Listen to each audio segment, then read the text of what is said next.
नमस्कार दोस्तों, सुब्रत पाल की चिट्ठी में आपका स्वागत है। बंगाल चुनाव में तो बात करूंगा ही। बहुत दिनों से मोदी जी का मंथन नहीं हुआ। एक बड़ा तबका भारत का मोदी जी से नाराज हो गया है। वो बड़ा तबका है जो मोटिवेटर्स है या जिनको कहते हैं काउंसलर है या जो अवेयरनेस जगाते हैं, ये ऑनलाइन डिजिटल दुनिया के द्वारा। उनसे मेरी बात हुई और उनका कहना था, हम तो मोदी जी से परेशान हो गए। हर चीज में मोदी जी अब बोलने लग गए। अर्थ नीति हो, देश की विदेश नीति हो, लॉ एंड ऑर्डर हो, बच्चों की पढ़ाई हो, हेल्थ सर्विस हो या मोटिवेशन हो, हर चीज में मोदी जी अगर इस तरीके से बोलेंगे तो हमारे पेट का क्या होगा। बात तो सही है कि पहले मोदी जी मन की बात बोलते थे, अब मन की बात इतनी चल गई कि अब सीधा मोदी जी कहने लग गए, मोटिवेटर्स बन गए, अवेयरनेस वाले बन गए हैं या काउंसलर बन गए। तो इससे जो प्रोफेशनल लोग हैं तो परेशान होंगे ही मोदी जी के इस नए अवतार में। वैसे मोदी जी के बारे में क्या कहें, वो बहुआयामी व्यक्ति हैं, इसलिए सब कुछ करते हैं और बोलते बहुत हैं। बोलते मतलब लोगों को जागृत करते, प्रेरणा देते हैं। वैसे ये मोटिवेटर्स जो जिन्होंने मुझे फोन कहा था, उनका कहना था मोदी जी जनता की बात कब सुनते हैं, कभी कभी जनता से भी बात कर लिया किया जाए। तो मैंने तुरंत कहा हाँ, जनता की बात सुनते हैं। तो फिर उन्होंने हंसते हुए कहा, उसकी भी तो पोल खुल जाती है कि हमें क्वेश्चन भी दिया गया था और उत्तर भी दिया गया था। आम जनता की बात मोदी जी कब सुनेंगे। बात तो कुछ हद तक सही है कि मोदी जी आम जनता की बात कब तक सुनेंगे। आम जनता की बात सुने, आम जनता की समस्या सुने तो कुछ मोदी जी हल कर सकते हैं लोगों की। देश की समस्याएं जो है वो समस्याएं हल हो सकती है। अब मोदी जी समस्या हल करेंगे, लेकिन मोदी जी आजकल समस्या हल करने के बदले में कुछ दूसरी समस्याओं में ही उलझे हुए हैं।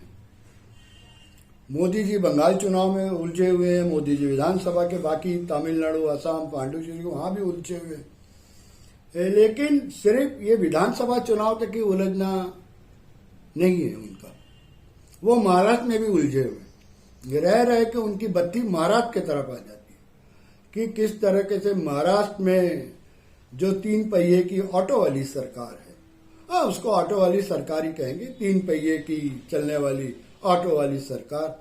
बेचारा ऑटो वाली सरकार को भी मोदी जी उखाड़ फेंकना चाहते, वहां देवेंद्र फडणवीस को फिर से बिठाना चाहते। वैसे इच्छा तो पूरी देवेंद्र फडणवीस की है कि किसी तरह से महाराष्ट्र की सरकार गिर जाए और वापस बीजेपी सत्ता में आ जाए। अभी तक तो उन्हें सफलता नहीं हुई है, कोशिश पूरी जारी है, जम के जारी है हर तरफ से। अब देखिए, ये जो नया बवाल मचा और बवाल मचने के बाद में जो अनिल देशमुख राज्य के होम मिनिस्टर को रिजाइन करना पड़ा, मुझे कुछ बात गले में नहीं उतरी। आखिर ये सारा इल्जाम किसने लगाया। एक एपीआई जिसका नाम है सचिन वाजे, आप जिस भी इलाके में रहते हैं आप पता लगाइए, एक एपीआई की इतनी हिम्मत है कि वो कितने बार मिनिस्टर से बात करता है, या यूं कहिए मिनिस्टर के एपीआई लेवल के पोस्ट होल्डर से बात करता है। मुझे तो नहीं लगता।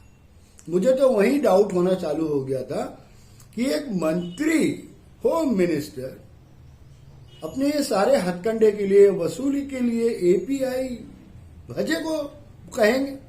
मेरे को उसी दिन से ये बात हजम नहीं हो रही। खैर ठीक है, अब मामला सीबीआई के पास चले गया है और इसलिए सीबीआई इसकी जांच करेंगी। ओके, कर ले सीबीआई जांच। पर मुझे व्यक्तिगत रूप से ऐसा लगता है कि ये तो सिर्फ मोदी जी की मायावी चक्र में फंसाने की चाल है। देखते हैं कि आखिर सीबीआई की जांच क्या किस निष्कर्ष पे पहुंचती है। वैसे एक चीज बताऊं, महाराष्ट्र राज्य की सरकार को कुछ नहीं होने वाला है। अभी 2 दिन पहले फोटो छपी कि पवार साहब सेकंड डोज ले रहे कोरोना के। मतलब पवार साहब अगर तंदुरुस्त जब तक हैं तब तक महाराष्ट्र की सरकार को कोई नहीं हिला सकता। बिल्कुल पक्की बात।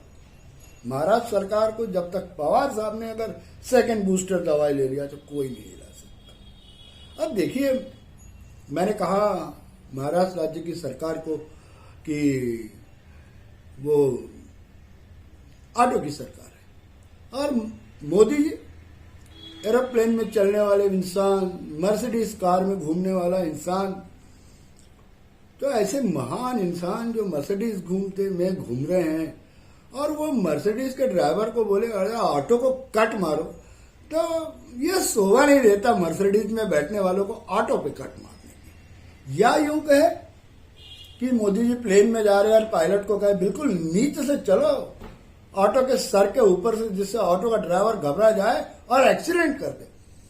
तो ये हरकत जो है मोदी जी की, ये कुछ मजेदार नहीं है, अच्छी बात नहीं है।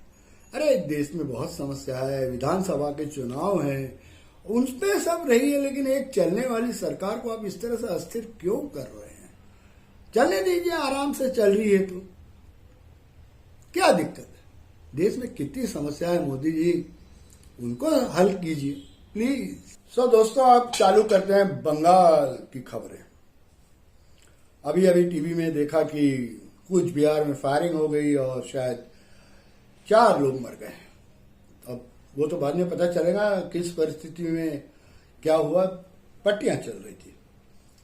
मैंने पहले कहा कि बंगाल के चुनाव में बहुत टेंस है और ये टेंस सीआरपीएफ और बढ़ा रही है। ठीक है, लॉ एंड ऑर्डर मेंटेन होना चाहिए, लेकिन लॉ एंड ऑर्डर के मेंटेन के मामले को लेकर सीआरपीएफ ने भी कोई जाति नहीं करना चाहिए। वैसे मैंने बंगाल में अभी बातचीत किया और मेरे जो वीडियोस मेरे नए मित्रों ने देखा, वो नए भाजपा के मित्रों ने मुझ पर कहा कि दादा, ये आप जो बीजेपी को बार बार पिछले वीडियो में जो कहा 30, 37, 39, ये हमारे साथ आप न्याय नहीं कर रहे। मैंने बोला क्यों? वो बोल रहे हम बराबर का टक्कर देंगे, हम सरकार बना लेंगे। मैंने बोला सरकार बना लोगे? हाँ, हम सरकार बना सकते हैं। और टीएमसी, जब मैंने कुछ ज्यादा ही पूछा तो ठीक है, लेकिन हम बराबर के टक्कर में है। तो उन्होंने मुझे उदाहरण देते हुए कहा, अब रही बात, बहुत छोटा सा उदाहरण दिया, बोले खड़गपुर विधानसभा है, वहां सदर भी है और खड़गपुर ग्रामीण भी है। तो उनका कहना था टीएमसी ग्रामीण जीत सकती है, लेकिन हम सदर जीतेंगे, हम सदर जीतेंगे पक्का। लेकिन मैंने जब खड़गपुर के कुछ मित्रों से पूछा तो उनका कहना था खड़गपुर का जो अर्बन इलाका है, खड़गपुर जो सदर है, वो बीजेपी जीत सकती है, लेकिन जो खड़गपुर में तेलुगु और उड़ीसा भाषी है लोग, वो ऐसा लगता नहीं कि बीजेपी के पक्ष में है। इसके कारण जो आपको खबर मिली है, जो मुझे खबर मिली है कि खड़गपुर सिटी मतलब खड़गपुर सदर बीजेपी जीत जाएंगी, उसमें उतना दम नहीं है। तो मैंने फिर उनको क्रॉस क्वेश्चन किया कि क्या खड़गपुर ग्रामीण टीएमसी जीत रही? उनका कहना पक्का था कि खड़गपुर ग्रामीण तो टीएमसी पक्का निकालेंगे। मतलब मैं मान लिया बीजेपी के दोस्तों की बात कि मुकाबला कड़ा है। अब मैं आपको झाड़ग्राम की बात बताता हूं। झाड़ग्राम में कांटे का मुकाबला है, ऐसा तो बोला जा रहा है, लेकिन मेरी बात तो सब मान गए कि टीएमसी ही जीतेगा, क्योंकि आदिवासी को वहां वो टिकट दिया गया। लेकिन फिर मेरे बीजेपी के दोस्तों ने कहा कि हम भी मजबूत स्थिति में हैं, वहां आरएसएस बहुत मजबूती से काम किया और हम झाड़ग्राम जीत सकते हैं। अब उन्होंने फिर कहा मेरे बीजेपी के मित्रों ने कि जो मिदनापुर है, मिदनापुर में भी दो है, एक टाउन एंड एक मिदनापुर ग्रामीण। तो मेरे बीजेपी के दोस्तों ने कहा कि हम टाउन जीत रहे हैं पक्का 100%। वाह। फिर ग्रामीण बोले वहां टीएमसी भी है मैदान में और जो लेफ्ट फ्रंट है वो भी है और हम भी है, लेकिन उनका दावा था कि मिदनापुर में बीजेपी टाउन में बिल्कुल जीतेंगे 100%। मैंने बोला किस भरोसे ये बोल रहे हो कि बीजेपी मिदनापुर टाउन जीतेगी? उन्होंने हंसते हुए कहा कि नहीं ये सब बात नहीं है, अलग नहीं है, बीत गई है, हमको खबर है। मैंने फिर क्रॉस के लिए मैंने जो मेरे दोस्त हैं झाड़ग्राम के उनसे पूछा तो उन्होंने कहा कि मिदनापुर में बीजेपी ने ये इनके इन प्रकांड जीतने के लिए, चुनाव जीतने के लिए अपनी सारी शक्ति लगा दी है, ऑफिशियली और अनऑफिशियली। अब अनऑफिशियली शक्ति में आप जान सकते हैं कि क्या लगा होगा, लेकिन मिदनापुर में टाउन में बीजेपी ने पूरी ताकत लगा दी है चुनाव जीतने के लिए और शायद वो जीत जाए। तो मैं फिर बीजेपी के जो नए मित्र हैं उनको कहा तो मतलब आप मेरे इस बात से नाखुश है कि 30, 33 या 39। तो मैंने बोला आप कितने सीट पे जीत रहे हैं? बोले हम सरकार बना रहे हैं। मैंने बोला कुछ जमीन पे रहो और फिर बात करो। वो हंसते हुए बोले दादा अब आपसे क्या छुपाना, वो 30, 33 और 39 से थोड़ा ऊपर बढ़ो। मैंने बोला 50? नहीं, बोले हम 60 सीट पक्का जीते। मैंने बोला लिस्ट दे रहे हो मुझे आप 60 सीटों की? बोले वो भी हम दे देंगे 60 सीट जहां से हम जीत रहे हैं, लेकिन हम 60 से कम नहीं जीतेंगे। ओके, मैं उम्मीद देखते हैं, उम्मीद क्या करूं, जो मेरे मित्र कह रहे हैं वो 60 सीट बीजेपी जीतती है या नहीं जीतती। लेकिन एक बात तो पक्का हो गया है कि चुनाव मजेदार है, कांटे की टक्कर की है और सारे हथकंडे अपनाए जा रहे हैं, सारे हथकंडे। मैं आपको एक सच और कह रहा हूं कि बीजेपी के लोग तृणमूल के लोगों से डरते हैं। जी हां, तृणमूल के लोगों से, कार्यकर्ताओं से बीजेपी के कार्यकर्ता डरते भी हैं। मुझे बीजेपी के किसी व्यक्ति ने ओपनली बाइट देना नहीं से मना कर दिया।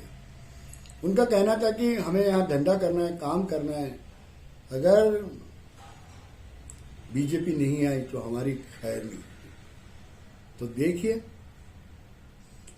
बीजेपी का भी बोलबाला है, दबका है, तो बीजेपी से भी नहीं, मतलब टीएमसी का दबका है, बोलबाला है, मतलब बीजेपी वाले टीएमसी से डरते हैं। और ये मैंने देखा है कि बीजेपी वाले इतने हाले हाले मुंह नहीं खोलते। उनके डर को भगाने के लिए शायद मोदी जी ने सीआरपीएफ की टुकड़ियां पूरे बंगाल में फैला दी। और मैंने खुद ने देखा है, अभी जहां चुनाव बहुत दूर है वहां सीआरपीएफ की गाड़ी रुकती है और धड़ धड़ा के 20-25 जवान पैदल मार्च करते हुए निकल जाते हैं, शायद ये बताने के लिए कि केंद्र की सरकार हमारे मदद करने को तैयार है। ऐसा है। मोदी जी पे आप वापस आए तो मोदी जी आप चुनाव जीते या हारे इन 5 विधानसभाओं में कुछ देश के बारे में सोचिए प्लीज। और अब आप डोज तो सबको महाराष्ट्र को बराबर दीजिए, नहीं तो क्या आपकी क्या राय है, मर जाए? ऐसा मत कीजिए, डोज भेजिए सारे राज्यों को बराबर, जिससे डोज लगा लें और हम अच्छे से सुखी रह जाए।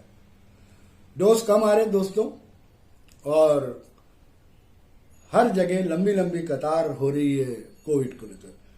अब आप ये कहेंगे कि वापस फिर कोविड पे आ गया। नहीं, मैं आपको बिल्कुल सही बात बता रहा हूं कि बहुत लंबी लंबी लाइन है, शायद 3-3 दिन की वेटिंग चल रही है टेस्टिंग के लिए, वो जो आरटीएस टेस्ट होता है उसके लिए। इसलिए आप टेस्ट कराइए और बिल्कुल अपना इलाज कराइए, क्योंकि कराना ही पड़ेगा, अन्यथा हम लॉकडाउन कब तक सहेंगे। और ये कोविड है, कोविड पर कोई विवाद नहीं है, खतरनाक बीमारी है, कहाँ से आ रहा है क्या आ रहा है नहीं मालूम, लेकिन हमें कोविड को भगाना है। इसलिए प्लीज बी अवेयर, सावधान रहिए, मास्क लगाइए, डिस्टेंस मेंटेन कीजिए। देंगे मोदी जी वैक्सीन भी देंगे, सब कुछ देंगे। थोड़ा ऑप्टिमिस्टिक रहना पड़ेगा। मैं भी कभी कभी बहकावा में थोड़ा मोदी विरुद्ध हो जाता हूँ, नहीं पर मोदी जी है, लोगों की बात सोचते हैं और बड़ा बड़ा भाषण भी देते हैं, सब कुछ करते हैं। सो आई होप सो देश की चिंता करते हुए मोदी जी डोज महाराष्ट्र को बराबर देंगे। थैंक यू, आज यहीं तक, फिर मिलते हैं।